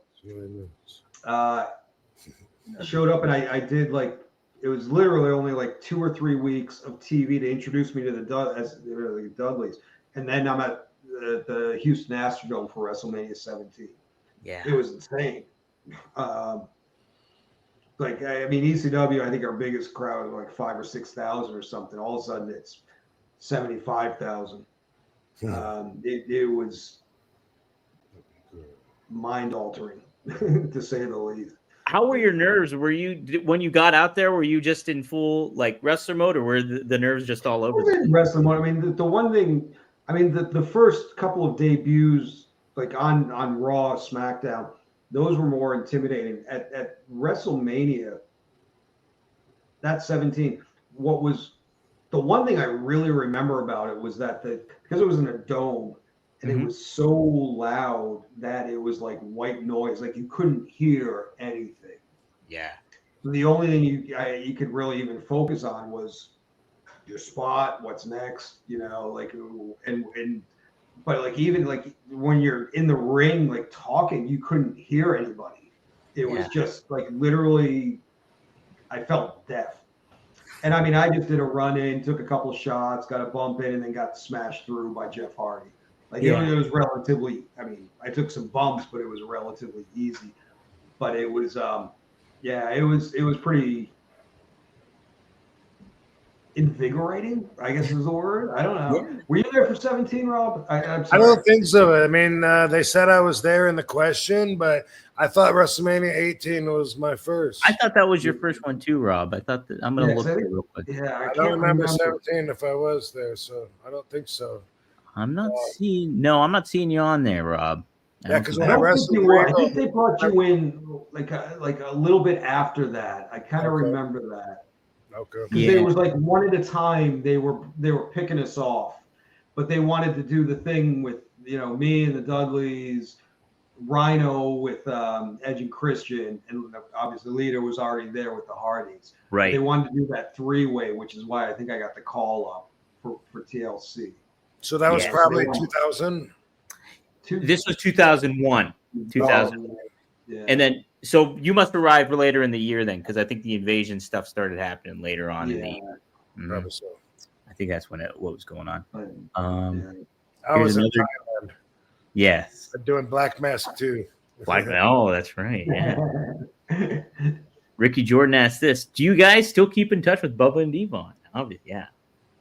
I stay in touch. Yeah. The four of us got a picture in Boston recently. Oh, did you? No, I don't. Well, Devon wasn't there. He was there. That's right. My bad. Yeah, it was just the three of us. But I talk to them on a regular basis and stay in touch. We see them all the time. Yeah, you guys probably see them more than I do, but I do talk to them. I'm not on the road. I don't do much of anything anymore. So, right. How much do you keep a current product, Spike? I don't do anything. I'm out of the business. I don't give a shit about I don't try to promote. I don't. I occasionally will do an autograph appearance if it's the right place, right time, right money, or whatever. But I don't. I got out. Most people don't realize how much their personal information is being bought and sold every day. Data brokers are making billions pulling details about you from public records and the internet, then packaging and selling it, usually without your consent. That's how your information lands in the hands of scammers, spammers, even stalkers. It's why you get endless robocalls and why ads seem to follow you everywhere. That's where Aura comes in. Aura actively removes your data from broker sites and keeps it off. They also instantly alert you if your information shows up in a breach or on the dark web. But Aura goes beyond data protection. With one app, you get a VPN, antivirus, password manager, spam call protection, dark web monitoring, and even up to $5 million in identity theft insurance. All backed by 24/7 US-based fraud support. Other companies might just sell credit monitoring or just a VPN. Aura gives you all of it together at the same price competitors charge for just one service. Start your free trial today at aura.com/secure. Protect yourself now at aura.com/secure. If you're sleeping hot and sweaty, it's impossible to get a good night's rest. And if your solutions are blasting the AC high all summer and doing constant pillow flips, you've got to check out Coop Sleep Goods. Coop combines advanced cooling technology and personalized comfort to create pillows that help hot sleepers stay sweat-free all summer. The fabrics are breathable and cool to the touch, so you feel an instant chill the moment you lay down. Designed for 50% more breathability, the innovative fill helps you sleep cooler and more comfortably. They also have Tencel sheets that are naturally cooling, lightweight, and feel buttery soft on your skin. If it's not your coolest sleep ever, return it with no questions asked during their 100-night Sleep Better Guarantee. And right now, you can get 20% off your first order. Visit coopsleepgoods.com/comedy to redeem your offer. That's COOP, sleepgoods.com/comedy. Do you have $10,000 or more in credit card debt? Maybe you're even barely getting by making minimum payments. With credit card debt hitting record highs, National Debt Relief offers real debt relief solutions for people struggling to keep up. These options may reduce a large portion of credit card debt for those who qualify. You don't need to declare bankruptcy, and you may be able to pay back less than you owe, regardless of your credit. National Debt Relief has already reduced the credit card debt for more than 550,000 consumers. So don't wait. If you owe 10, 20, or even hundreds of thousands of dollars in credit card debt, you can now take advantage of this financial debt relief as the cost of living increases. To find out how much you could save, visit nationaldebtrelief.com. That's nationaldebtrelief.com. I can't do it half-assed. If I'm going to be in it, I'm going to be in it. Right. And now I'm too old to do it. So it's becoming something totally different than what we were doing anyway. Right. Yeah. Really and that's the other thing is I found is towards the end of my career, I didn't understand the business anymore. I didn't get it. Are you off? Are you I can't remember if you told me, do you do social media or none or little? None. Good for you. Gotcha. Wow. Yeah. I think I've got like a Twitter or X account. that I you don't even know what it look is. at. But I don't. Yeah, because I'm not trying to promote anything. Right. Right. And you don't need trying to do toxicity. anything. Yeah. So I know I'm completely removed. I've got a whole new life. I mean, I love the career. I love the business, but for me I had to get out of it completely. It was all or nothing, you know. Especially getting the shit kicked out of you the whole time. Like you can't do it half-assed. And, right. So when it was time to get out, it was time for me to get out, and thank God, because I'd probably be dead if I was still in the business. So, yeah. You know what? You probably know this, Spike, but when I was leaving WWE in 2007, Chris Benoit said he with his intensity, you know, he kind of, I don't want to say backed me into the wall, but it kind of felt like it, because he's just, you know, how he's like staring at you, and you're, you know, but he's like, hey, you know, I heard that you're leaving, you know, and I was like, well, I'm not saying I'll never be back. He goes, no, fuck that. I want you to know, a lot of the guys, and me too, we respect you for doing that. And I go, you know, he goes, and he says, he goes, no, fuck that. He goes, you know when it's time to go. None of us know when it's time. And that's how I feel about you too. I'm like, dude, you knew it was time to go, and your wife told you, you know, like, be committed with whichever way, and you were like, yeah, I'm good. And I think that's awesome. Yeah. Heck yeah. Yeah. Well, I mean, I think I kind of. Otherwise, you could have killed your family like Chris Benoit, is my point. Yeah. Well, my family is what got me out of it. You know, when it was time that when my wife and I got serious about having kids, it was like, I can't do this stuff on the road. I can't be in the business. I can't be slicing my head, taking bumps, and doing all that stuff anymore. So that was the motivating factor. Was I had a good chapter. Let's move on. You know. How old were you when you got out? 38, 39. Wow. Really, like, Yeah, right around there. My daughter was born 2011, so it was about a year or two before that. So 2010. So I was, I'm 55. So yeah, I was 39, 40. Oh, wow. Okay. You know, I think worth mentioning, you know, a lot of my peers, especially from the old day, you know, the job, their brothers, the road life, that became their number one life. And then their wife, their family is lower on the totem pole of priorities. Right. So if they try to do what you did and just quit, if they were like, you know what, I've had enough, which a lot of the guys, it's not their choice. The business says, you know what, we had enough of you, we're done. And then they go back, and then they go to their wife. Their wife doesn't even know them because they've been banging whores, doing all these drugs for decades. Their wife doesn't even know them. And then, surprise, there's drama at home. It doesn't work out.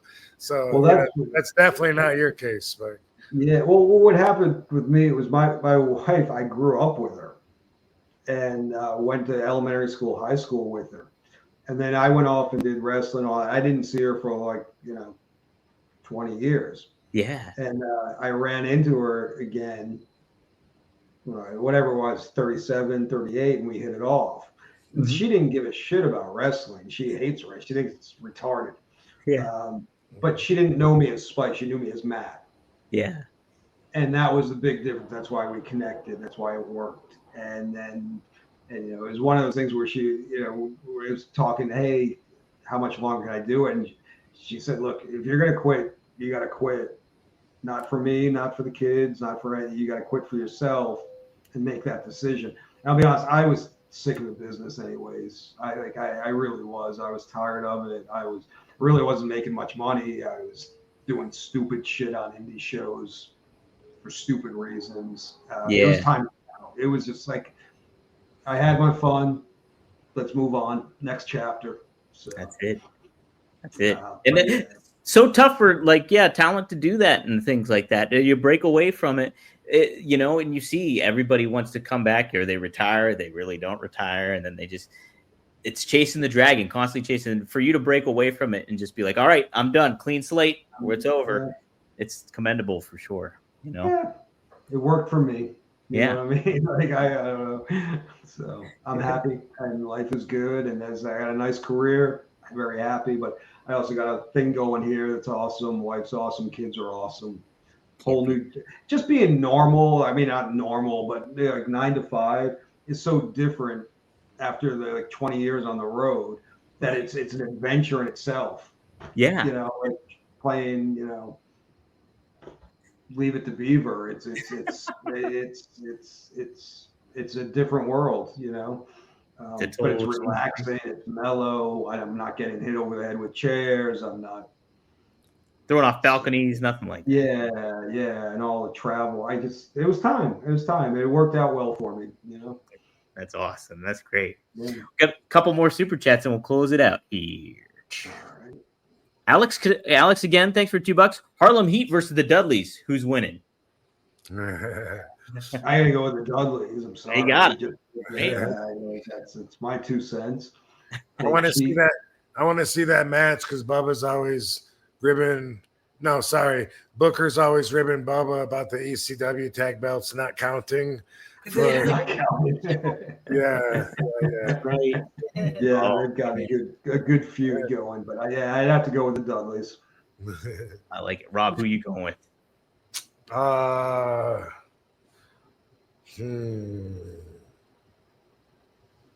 guess I'm gonna have to go with the Dudleys too if I have to. Oh, there it is. It should be a really get a lot of haters, Rob. There are people coming after you saying the haters.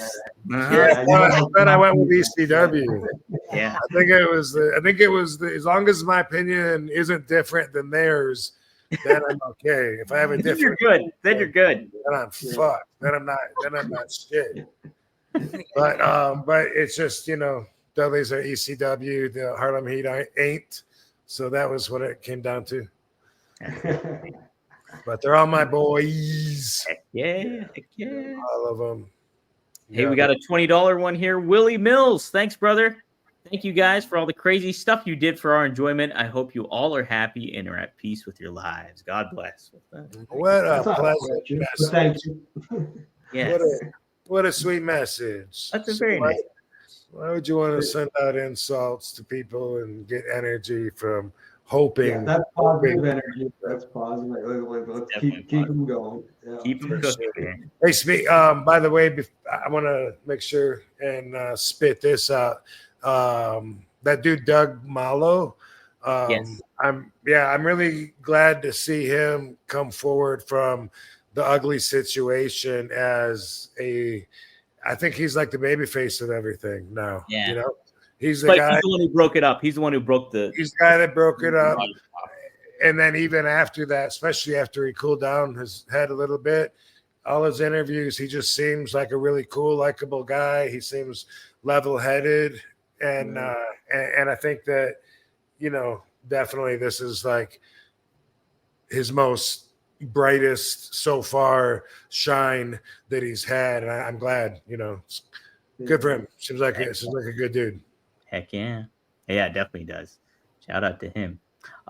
Frankie always asked a good question. Thanks for $2. Were you guys tight with Raven in ECW? I mean, I always got along with him. And Raven had a big thing to do with the Dudley gimmick. He was the creator of the Dudley gimmick. Yeah. Glad you brought that up, dude. I was going to ask you and I forgot. I had heard way back in the day, and this must have been from Sabu, and I know it was, that the gimmick with the Dudleys was that they all had the same wait. I thought that they had the same mom, and she was a rat, and she fucked a bunch of the boys, and that's where the Dudleys came from. But I think I heard it the other way around. It was the same father. Everybody had different mothers. Okay. So the father went around banging everyone.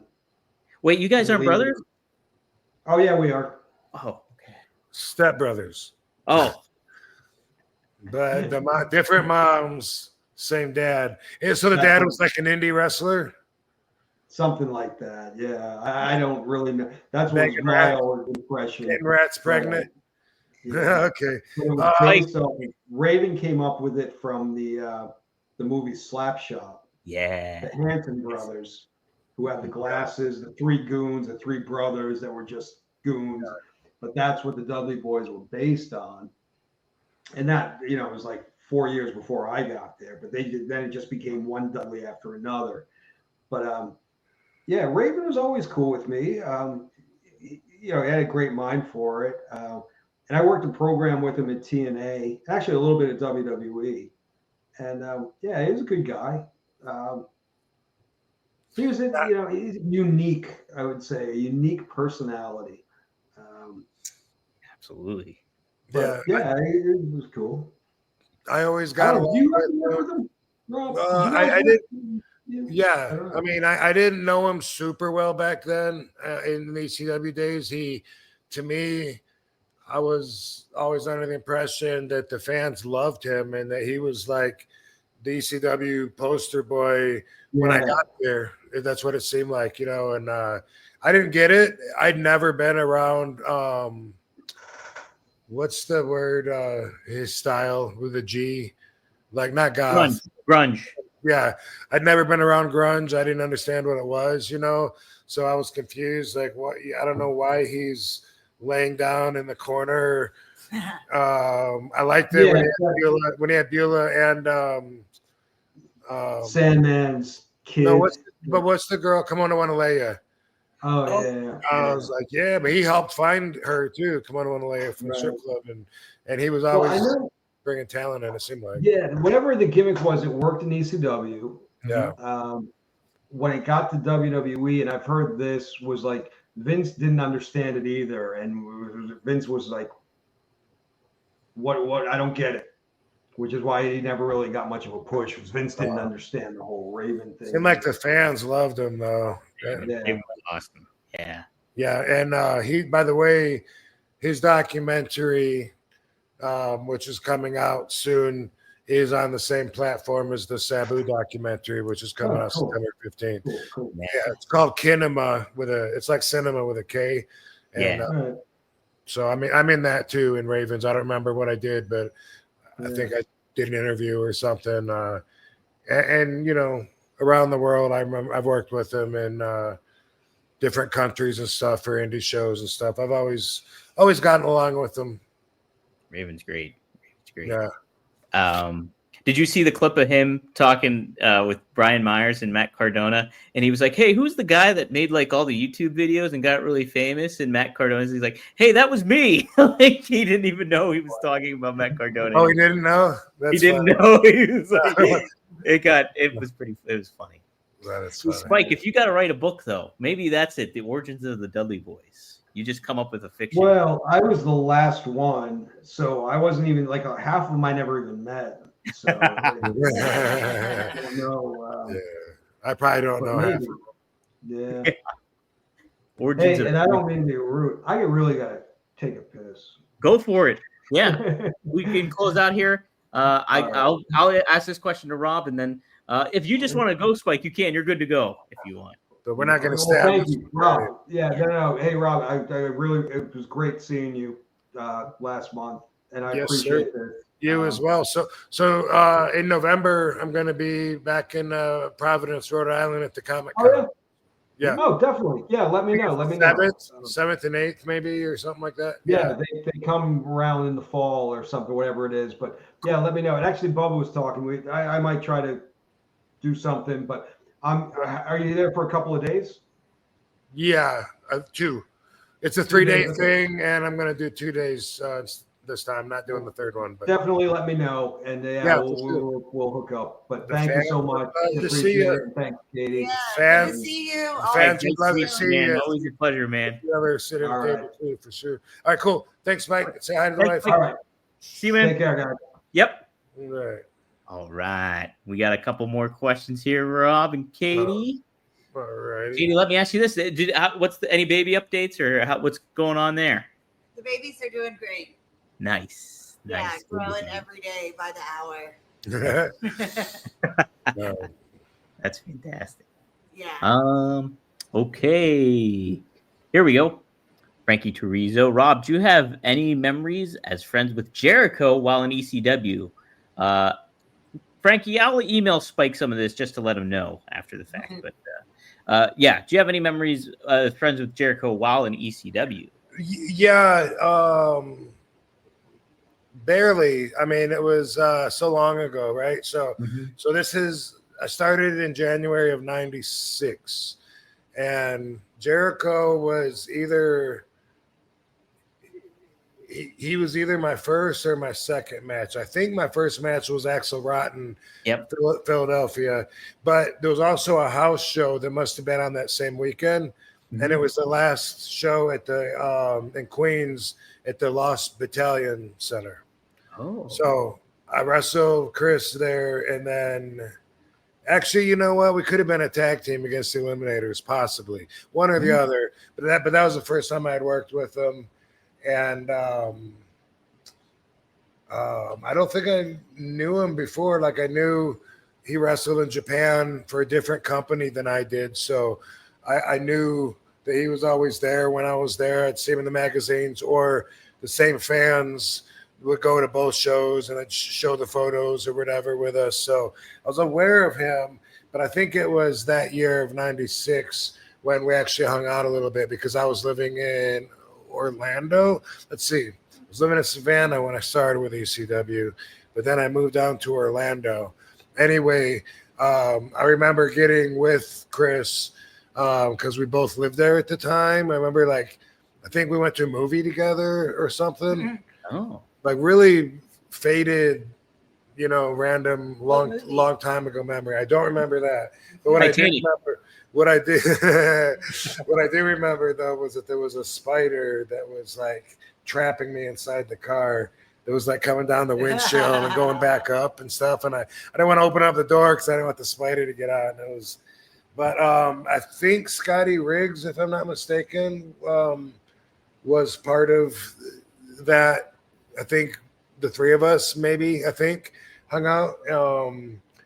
Scotty would have been in WCW, so that would have been why he would have been in Orlando, because they were filming, you know, down there at that time. So, but yeah, just I think it was just we didn't know each other that well, but we knew we were from the same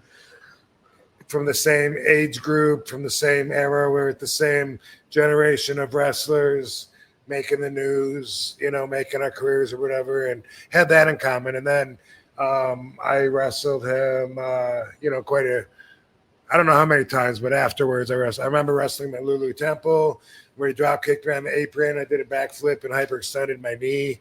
Oh. And then worked on a pain pill the next night for the first time ever, which would start like a new process, a new process for me, where I was like, wow, it's better that way.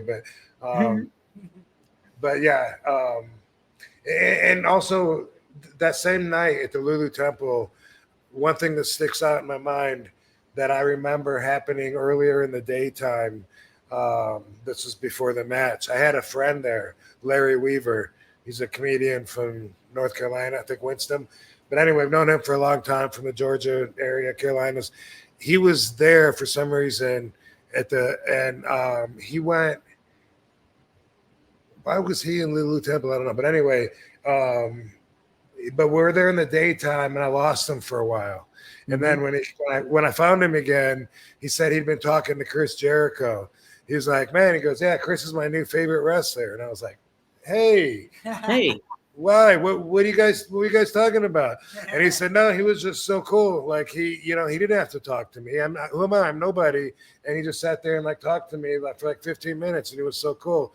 And that just influenced me in a positive way. Like, I remember thinking like, wow, my friend Larry totally was taken by Chris being courteous and nice to him. I would like to also be seen in that vein, and it inspired me that.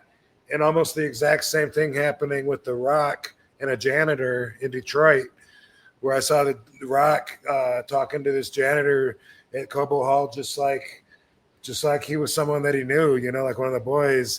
And those two things I remember inspired me to want to be seen as a positive energy person, you know, like Wow. I don't know how much I thought about it before that, you know, Mm-hmm. but those definitely made me think like, wow, I would like for people to say those nice things about me. That's really cool. So, Wow. So there you go, what yeah. a neat way to be influenced. That's pretty sweet. Yeah. That's really cool. Man, what a great story. Holy smokes. Yeah. Jeez. Let's see. Okay, JTF Music, thank you for the $5. Okay, let me see if I'll break this down. What is the most logical worldview? Everything from nothing / non-life, made life, or intelligent design or create. Oh, everything from nothing comes from nothing, made life, or intelligent designer creator. Much love or respect to everyone. So do you think, what is the most logical worldview? Everything comes from nothing and Nope. non-life? Or I agree. Not for me. For me, it's intelligent design creator. Mm-hmm. Thank you, Willie Mills. He's Yes. leaving, and he was tipping good. Thank you, Willie Mills. We're leaving too in a minute here, so have a great night. Yeah, and you know, I was taught that way, which is funny because in the 70s we were taught that, you know, there's a creator and God created in 7 days, and they didn't even teach about it was all intelligent design creator. There was no evolution taught until I don't know when they started, but I was not taught that first as a kid.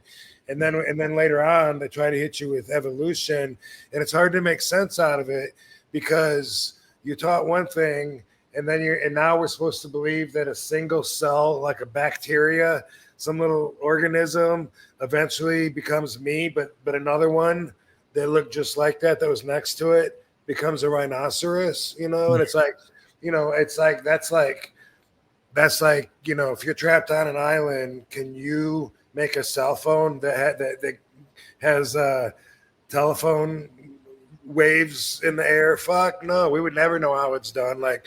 But I know that it makes sense to people it makes sense to, and I definitely don't know the answer. And one point that I would like people to take home from this is there's nothing wrong with being wrong. You know, like I don't know the answer, and if you say, hey, Rob thinks he's a creator, he's an idiot, he doesn't believe in evolution, I don't know. But I do feel a connection with a spiritual world or existence that I don't think is explainable by science. I don't think science feels it or knows it or recognizes it. You know, that's just my firsthand experience. So, yeah, what do you think, maybe intelligent design? Where we created, we got a million systems that work in us, like little glands that cool us down by sweating, while the same thing in the epidermis, you know, fucking layers is like, yeah, cooling down there.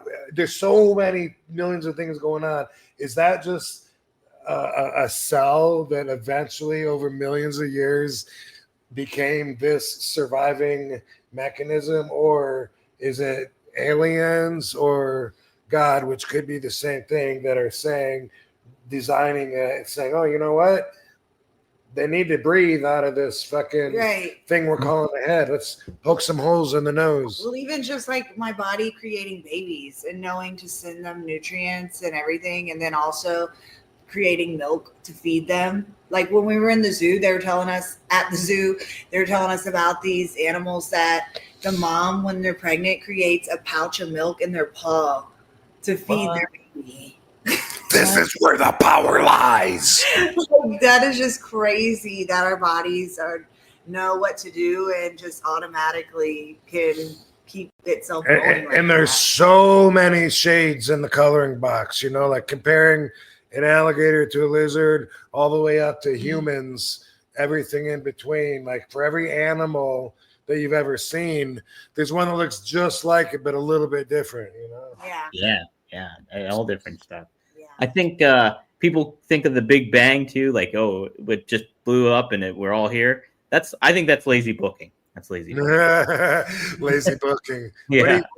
What do you think? Go ahead. Definitely intelligent design. I'm all about intelligent design. All right, here comes the hate mail for the people. I know, right? People don't have the same opinion. You're wrong. You're a piece of shit. You used to be my favorite wrestler, but You're the devil. Now I know you don't believe in that we were evolved from tadpoles. So fuck you. Fuck off. Let's hang Rob Van Dam. Lynch mob. I know the pitchforks are coming out. Yeah. Hey, this is a really last good question. Not towards you, Rob, but maybe you can answer this for Ryan. Sorry, Ryan. I will email Spike and ask him. Huh? Ryan Garcia, Ryan Seacrest. Ryan Woolridge. You know, Ryan Seacrest and RVD did 2 shows together. Oh, you did? Ultimate Revenge 1 and 2. Now he hosts Wheel of Fortune. Oh, nice. Oh, wow. Perfect. And he's from Atlanta, where I'm from. He's a hard-working motherfucker. He is. He's constantly going. Hard worker. Constantly. He works hard. What do you guys think was Spike's very first car? That's the question. A Fiat. No, a Gremlin. A Gremlin? Sure. Mine was a Honda Civic, and then I painted it pink. Did you? Yeah. What year was it? 95. A 95 Honda Civic? It was a 95 Honda Civic, but I started driving when I was in like 2007. So it was already like older, but I bought it with my own money. I'd already driven 5 million miles by 2007. Yeah. Rob, what was your first car? Spike had either a Gremlin or a station wagon. Yes. My first car was it was called a Starfire, which was very similar to the Pontiac Sunfire, but same body, but it was called a Starfire. They did it for a year or 2. Was it Pontiac Starfire? Anyway, yeah, it was. My dad would front me the money to get a car, and then I would have to pay him back. But I kept wrecking them, and so I was in debt for a while. And my cars got cheaper as I was incurring a debt. But I wasn't ready for my license. Unlike all my friends who couldn't wait to drive, I didn't want it. I didn't want to drive. I hated practicing driving because my mom would make me so nervous because she'd be in the passenger seat going, like she would oversell shit. And I was like, I don't want to do this. And so I was 17 when I actually got my license. And it was like mom and dad saying, well, you got to have a license so you can have so you can drive to work, so you can have a fucking job, you know? So I was kind of like, had to do it and didn't really want to. And I had to learn to drive in the snow on the icy roads. Oh my God. And the car was a stick shift. So it was really hard while I'm trying to go through the gears and hit the clutch and the brake and sliding and trying not to hit the car or slide off the road. It was a motherfucker. And I was off the road all day, every day, pushing my car back on. Motherfucker. Yeah. And I wrecked it. I wrecked the Starfire, and then I got a Skyhawk, which has the same body. Wrecked that a few times. Oh my God. Got a Cutlass Sierra. I wrecked that one. Ford LTD. I wrecked that one. But that one was with a deer. That one wasn't my fault, but it fucked it up. Rob, is this what the Starfire looked like? Different. Yeah. Yeah. It looked a lot like that. Yeah. Yeah. Might have been a little different year, but it looked a lot like that, but it was blue. No, the Starfire was red. The Skyhawk was blue. Same body. Oh, dang. Yeah. Yeah. Hey, I was the same way though. Dude, pretty soon, because I kept wrecking them. My dad got a $300. It was an AMC. That's what the car was called, and it had the Bondo colored trunk. So I was so embarrassed, and at the time, I don't know if I was kicked off the bus, probably, but I was driving to school. And I would park like across the street. So like everybody knew that was my car right across the street. And it was like rusty. And then like Ryan Vanderwall would come through with the bright cherry red sports car, showing off because he had a rich family and got all the girls. And I'd be like, I hope nobody sees me walk to my car. You like closing it in. Yeah. Right. Yeah. Yeah, because I still owed him for the last 4 cars. I don't blame him. Knowing the bigger picture. That's it. The car I never wrecked, I think, is the AMC. Did I wreck the Mustang? Oh my God! Of course I wrecked the Mustang. Oh, man. I'm glad you made it through all this alive. Yeah, I used to just think, like, what's the big deal? I'm in a car accident. Like, I didn't think I could get hurt. I never got hurt with any of them, but I would fuck the cars up and be like, oh, well, gotta get a new one. Yeah, whoops. Luckily, no one got hurt. But yeah, I mean, I don't know if you've ever been in a really bad snowstorm. Like, there's been several. I would hate to drive in that. Oh my God. You can only see a few feet in front of you, and the tracks that you're trying to follow are covered almost instantly, and you don't want to follow them off a cliff anyway. So you got to try and do it. That's part of just living in Michigan. The worst situation I drove in was the last time we were in Florida for Hogan's funeral, and then I could only see like inches in front of me. Oh, heavy rain. Yeah. That's what it was. More than rain. That was like hurricane. But it wasn't snow. Yeah. But it was raining so hard. It was like, yeah, I couldn't see any cars around me. That's what Nash was saying too when he was driving back, how bad that rainstorm was. Yeah, that's great. Thanks. Yeah. Yeah. Driving in the rain. Yeah, it's like it's just sheets coming down. You cannot see anything. It's crazy. It was so bad, and I always say I want to move to Florida, but then I was like, this is really dangerous. Yeah. Because we don't have to deal with that. Yeah, it's just torrential downpour kind of stuff. Yeah. Oh man, and yeah, driving in the snow is not fun either. That would be even worse. And black ice is so. Oh, black ice is bad. Ugh. My goodness. Yeah. Well, that's it, guys. That's all we have. I'm trying to think if there's anything else I want to bring up. Well, this weekend we're going to be in Ottawa at the Comic-Con. Oh, Ottawa here's beautiful.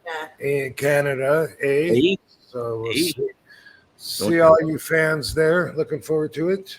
Don't make fun of the Mounties up there, though. No. In the meantime, it's trash night. Party down. Yeah. Yeah, boy.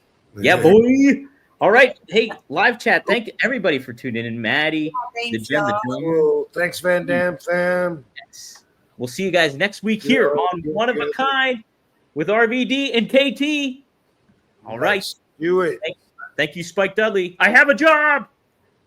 I have a job. If you're sleeping hot and sweaty, it's impossible to get a good night's sleep.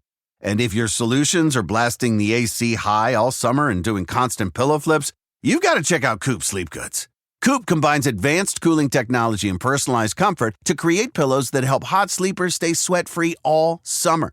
The fabrics are breathable and cool to the touch, so you feel an instant chill the moment you lay down. Designed for 50% more breathability, the innovative fill helps you sleep cooler and more comfortably. They also have Tencel sheets that are naturally cooling, lightweight, and feel buttery soft on your skin.